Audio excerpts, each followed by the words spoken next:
devastated. We said it would not be a fair fight, and it has not been. As I stated during our first press conference on day 2, that was 10 short days ago, the combination of the world's two most powerful air forces is unprecedented and unbeatable. Between our Air Force and that of the Israelis, over 15,000 enemy targets have been struck.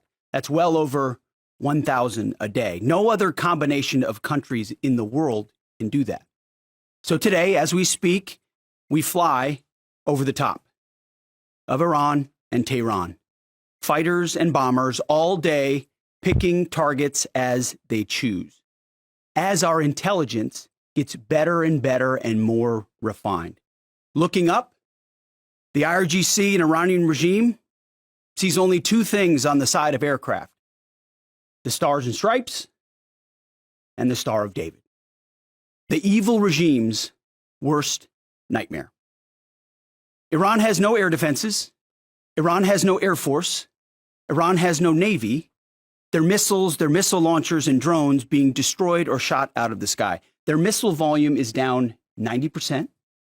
Their one-way attack drones yesterday, down 95%. And as the world is seeing, they are exercising sheer desperation in the Straits of Hormuz. Something we're dealing with, we have been dealing with it, and don't need to worry about it. We're on plan to defeat, destroy, disable all of their meaningful military capabilities at a pace the world has never seen before. But it's not just that Iran doesn't have a functioning air force, or that their entire navy is at the bottom of the Persian Gulf, or their missile force is shrinking daily.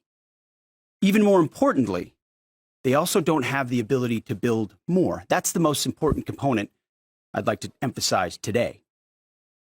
Soon and very soon, all of Iran's defense companies will be destroyed. For example, as of 2 days ago, Iran's entire ballistic missile production capacity, every company that builds every component of those missiles, has been functionally defeated, destroyed. Buildings, complexes, and factory lines all across Iran destroyed. So we're shooting down and destroying what missiles they still have in stock, but more importantly, ensuring that they have no ability to make more. Their production lines, their military plants, their defense innovation centers defeated. Iran's leadership is in no better shape. Desperate and hiding, they've gone underground, cowering. That's what rats do. We know the new so-called not-so-supreme leader is wounded and likely disfigured. He put out a statement yesterday, a weak one, actually, but there was no voice and there was no video. It was a written statement. He called for unity. Apparently killing tens of thousands of protesters is his kind of unity. Iran has plenty of cameras and plenty of voice recorders. Why a written statement? I think you know why. His father, dead. He's scared, he's injured, he's on the run, and he lacks legitimacy. It's a mess for them. Who's in charge? Iran may not even know. With every passing hour, we know, and we know they know, that the military capabilities of their evil regime are crumbling. They can barely communicate, let alone coordinate. They're confused, and we know it. Our response? We will keep pressing. We will keep pushing, keep advancing. No quarter, no mercy for our enemies. Yet some in this crew, in the press, just can't stop. Allow me to make a few suggestions. People look up at the TV and they see banners, they see headlines. I used to be in that business, and I know that everything is written intentionally. For example, a banner or a headline, Mideast war intensifies, splashing on the screen the last couple of days, alongside visuals of civilian or energy targets that Iran has hit, because that's what they do. What should the banner read instead? How about Iran increasingly desperate? Because they are. They know it, and so do you, if it can be admitted. Or more fake news from CNN. Reports that the Trump administration underestimated the Iran war's impact on the Strait of Hormuz. Patently ridiculous, of course. For decades, Iran has threatened shipping in the Strait of Hormuz. This is always what they do, hold the strait hostage. CNN doesn't think we thought of that. It's a fundamentally unserious report. The sooner David Ellison takes over that network, the better. Another example of a fake headline that I saw yesterday, war widening. Here's a real headline for you for an actual patriotic press. How about Iran shrinking, going underground? You see, Iran's leaders are hiding in bunkers and moving into civilian areas. The only thing that is widening is our advantage. Not to mention our Gulf partners stepping up even more, now going on the offense, and have always been with us on the defense with collective and integrated air defenses. Our will, it is unshakable. Our options, maximized, and our capabilities still building. We're going up, they're going down. As I said from the start, President Trump holds the cards. He'll determine the pace, the tempo, and the timing of this conflict. His hand firmly on the wheel, as well as on the throttle setting. America first, peace through strength in action. From day one, as our nation expects and the president demands, our warriors have fought with lethality, precision, and rapid innovation.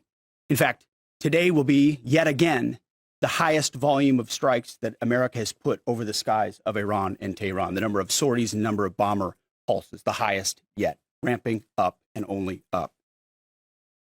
And quantity has a quality of its own as we continue to ramp up. Every tool of AI, of cyber, of space, EW, counter UAS, you name it, we're employing it. Blinding, confusing, and deceiving our enemy. Because we know who the good guys are here. And the American people do too. And that makes my job simple. I serve God, the troops, the country, the Constitution, and the President of the United States, and answer only to those. All in service of victory on the battlefield and the military objectives that we've laid out from day one. Defeat the missiles, missile launchers, and defense industrial base, which I laid out today. Defeat the Navy and deny Iran the ability to have a nuclear weapon. Clear, decisive, achievable. And Admiral Cooper knows, the CENTCOM commander who we spent a couple of hours with last night, that in pursuit of those objectives, we have his back in every way. His commanders know that, and so do the troops in harm's way. Admiral Cooper gets what he needs, the assets, the authorities, the munitions, you name it. We will stop at nothing to win. War is hell. War is chaos.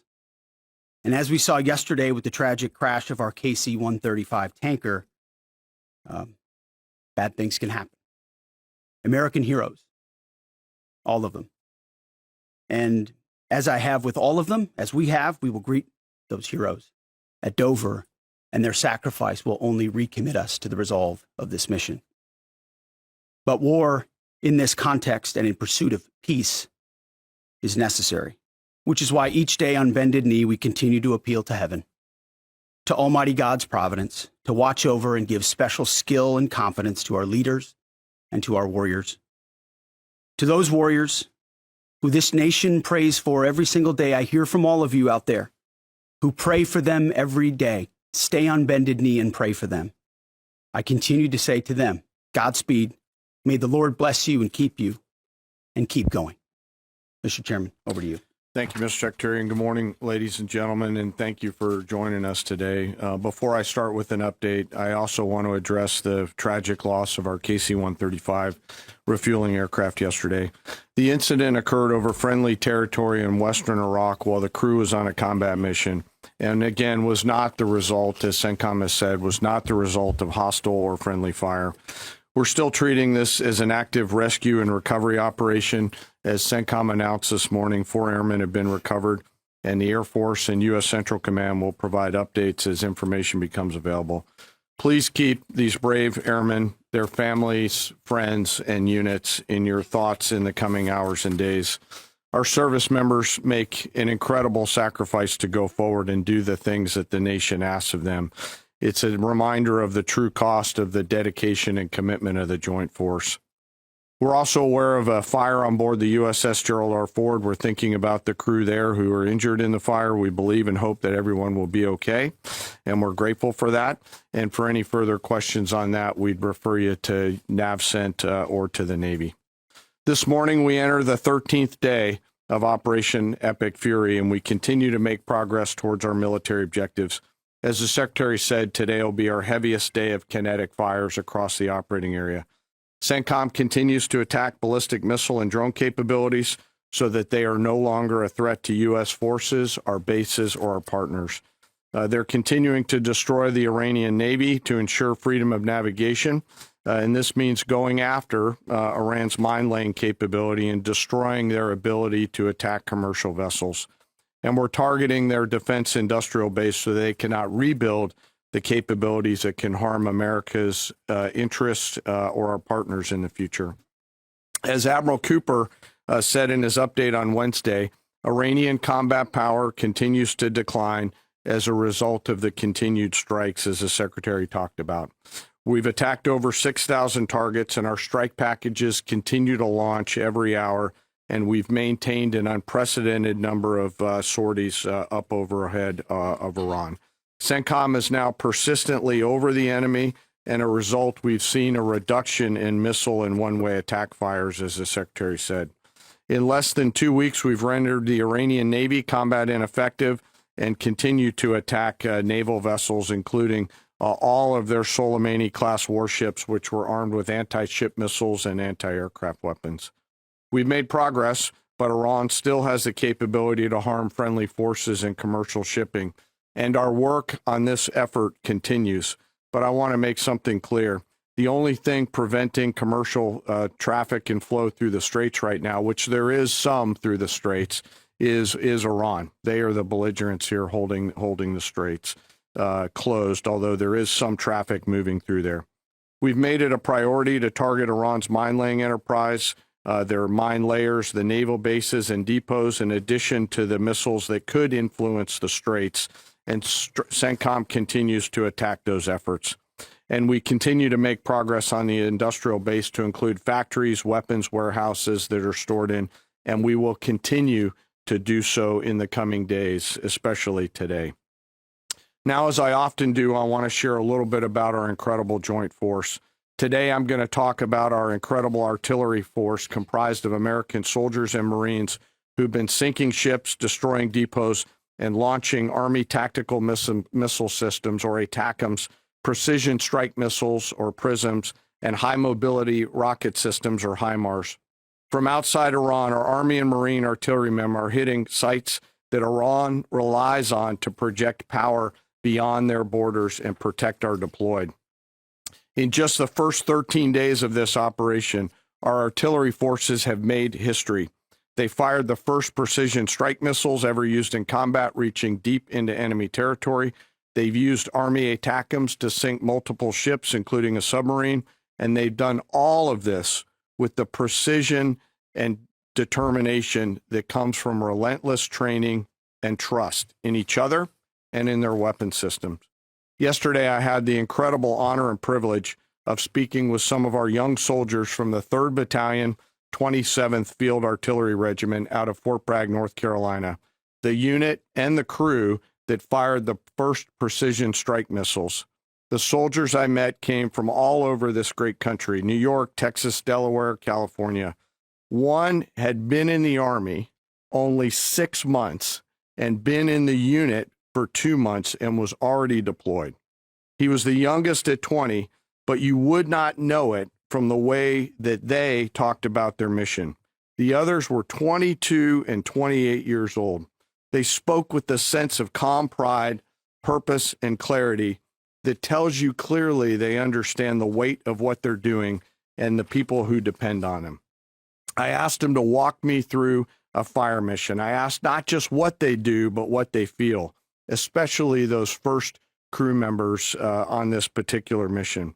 These soldiers basically live in these vehicles behind us. The cab, very tight, 2 folks sit next to each other with the crew commander behind them. It's jammed inside there with their personal weapons and kit. and they sit and wait for a fire mission. And when that fire mission comes, they close the armored doors and begin to program the systems. They then throw 3 simple toggle switches, and 10 to 15 feet behind them, a rocket motor ignites, and the round is headed downrange to do the nation's work. I asked these youngsters, these young, awesome Americans, what does that feel like? And one of them just looked at me and said, it's awesome. No drama, no hesitation, in the middle of the day, in the middle of the night, in the sun, the rain, in the snow, flawless execution.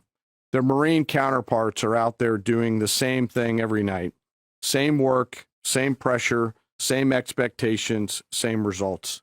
And we hand tremendous and enormous responsibility to these young Americans, and they carry it with a level of maturity, grit, professionalism, and tenacity that makes me incredibly proud to be a part of their joint force.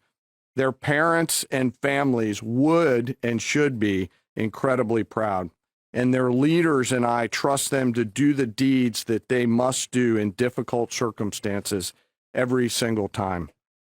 I also want to touch today I want to touch for a moment today on their leadership. These young Americans are led by extraordinary young leaders out at the tactical edge. Yesterday, the battery commander and her NCO were there with this crew on the same video screen. The two of them hardly said a word. They didn't have to. In their eyes, and in particular, the commander's eyes, you could see the quiet trust and confidence she had in these soldiers and the rest of their battery. It came through loud and clear, and we appreciate their leadership. When I asked these soldiers yesterday, what is it that you need from the secretary and I, they looked at each other, paused for a moment, and looked back at me and said, more rounds, sir. It was awesome. So thank you to those soldiers and Marines out on the firing line supporting our mission, and thank you to their families. Our joint force will continue today to deliver dynamic fires against the enemy from the land, sea, and air. We remain deeply grateful for their service. And for the third time today, I'll mention that today will be our busiest day. This mission remains complex, dangerous, and difficult, and every service member has a family waiting for them to return home. And I want to thank all of the families today who are supporting their deployed forces and those doing the work here in the States. On a personal note today, I also want to thank the Joint Staff and the team that I have the pleasure of working with. Some of them right here in this room. They are working 24 hours a day to deliver the options that we must to the Secretary and to the President. Today, as I close, I ask that we remember our fallen and those participating in the recovery operations to bring home our lost KC-135 crew, that we keep those service members and their families in their thoughts and prayers. Those are very, very, very tough days when that knock comes on the door for people on both sides of the door. Again, thank you to our deployed, thank you to our fallen and to their families and to the Joint Force. And with that, I'll turn it back to you, sir. Mr. Chairman. Alexandra Ingersoll, One America News. Can you tell us a little bit more about the Strait of Hormuz and when it might be fully operational again? And how do we ensure our objective of denying Iran a nuclear weapon if they continue to align with our adversaries? So I'll take it and chime in, Mr. Chairman, if you'd like it all. I want to emphasize what the chairman said about that. The only thing prohibiting transit in the Straits right now is Iran shooting at shipping. It is open for transit should Iran not do that. Now, there's a reason why we chose as one of our primary objectives destroy the Navy. We understood the ability to interdict shipping is something Iran has done for 40 years. It's key terrain. They've used it as leverage. The world is seeing what they'll do to fight back in that context. And so we've heard them talk about taking various measures, and we're planning for all of them. So we have a plan for every option here. We're working with our interagency partners, and that's not a strait we're going to allow to remain contested or with a lack of flow of commercial goods. So we're aware of that. We're laser focused on our military objectives, but also want to make sure our partners across this government understand we're working with you to make sure that energy flows. And that's an important part. And the second question was on the nuclear capability. As we said from the beginning, their strategy shifted just from defense of their nuclear facilities to a conventional umbrella of so many missiles that no one would challenge their ability to the opportunity to defeat their nuclear capabilities. And it was growing by the day. So with Iran at its weakest moment, going at that ballistic missile capability creates an opportunity to ensure at any point in time that Iran give up their nuclear capabilities, or if need be, you prevent them from doing it, as the president has done once already with Operation Midnight Hammer, obliterating those capabilities. So the conventional side is a huge part at getting at denying nuclear capabilities. If you have anything you want to add. Appreciate the question. I'm not going to comment on what we may or may not be thinking about any options that the Joint Force could be tasked to do in the future, whether it's on the nuke matter or anything else. Thank you. But we have options. The mines that are in the Strait of Hormuz and our ability to, obliterate them? We retain a range of options to solve a whole variety of problems, and that is one set of options that we have, that we hold on to. So, absolutely. Thank you. In the middle there, red tie. Yes. We had heard yesterday from Energy Secretary Wright that said that the U.S. Navy would not be ready until the end of the month to provide escorts through the Strait of Hormuz. Is that an accurate assessment? And if so, can you tell us why? Thank you. It's a tactically complex environment, and before I think we want to take anything through there at scale, we want to make sure that we do the work pursuant to our current military objectives to do that safely and smartly. So we're continuing to develop. And we do a lot of work. Yeah. And like I said, it is dynamic, but this is, I think, almost by 20% the largest day of strikes. And as I said, our intelligence just gets better and better. That feedback loop feeds itself. And as we refine those targets, it exponentially increases what we can hit and why, to include strategic things the world's talking about and looking at. And it's our job to have a plan for it, which we do, to address it and ensure that the president has options. We've done that from the beginning in this department. He'll have options on that topic as well. Right here. United States thank you. about that strike, sir? Yes. Ryan Morgan with the Epic Times. Regarding today's busy day of strikes, last week you guys discussed the progress of the air campaign to gain air superiority and to transition from these standoff weapons launched at range to more overhead strikes. Can you now say that these strikes today are going to rely entirely on stand-in over-the-top weapons, or are standoff range weapons still in play? It's a great question. I can say, based on the report I read this morning at 0600, only 1% of the munitions we're using today are standoff munitions. The rest are over-the-top, the types of which we have a plethora, which was our goal from the beginning. You use standoff, which are more exquisite. You transition to a much larger magazine depth, ensuring that you're preserving all the capabilities you have and your options across the force. Absolutely. Has Iran placed any mines Right since here. the war Lisa. started? Is Iran placing new mines? We've heard them talk about it, just like you've reported recklessly and wildly about it. But we have no clear evidence. We have no clear evidence of that. That's all I've got. Thank you very much.